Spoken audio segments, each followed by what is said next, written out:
மகாராஷ்டிரா மாநிலத்தில் உள்ள லாத்தூர் பகுதியில் வரலாறு காணாத வறட்சி ஏற்பட்டுள்ளதால் அந்த பகுதி மக்கள் நாம் நினைத்து பார்ப்பதை விட மோசமான நிலைக்கு தள்ளப்பட்டுள்ளனர்.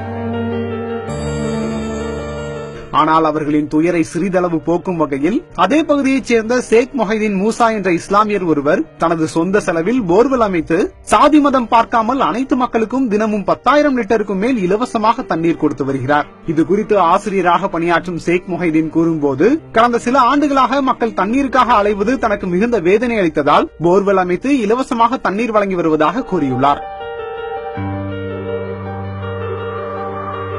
மேலும் கடந்த 2 வருடங்களாக இலவசமாக தண்ணீர் கொடுத்து வரும் ஷேக் மொஹிதீன் பணம் கொடுத்தால் வாங்க மறுப்பதாகவும் தங்களின் கஷ்டத்தில் பங்கு கொள்ளும் கடவுள் போல் அவர் காட்சியளிப்பதாகவும் அந்த பகுதி மக்கள் கூறியுள்ளனர். சமீபத்தில் சென்னை மக்கள் வெள்ளத்தில் துயரப்பட்ட போதும், தற்போது லாத்தூரில் மக்கள் வறட்சியில் வாடும் போதும் மனிதாபிமானம், மத நல்லிணக்கம் நம் நாட்டில் இன்னும் மரணிக்கவில்லை என்பதை நிரூபித்துள்ளனர் இஸ்லாமியர்கள் என்பதில் மாற்று கருத்து இல்லை. ஆனால் அவர்கள் மீதான மாற்று பார்வையை எப்போது மாற்றப் போகிறோம் என்ற கேள்வி தொடர்ந்து கேட்டுக்கொண்டேதான் இருக்கின்றன.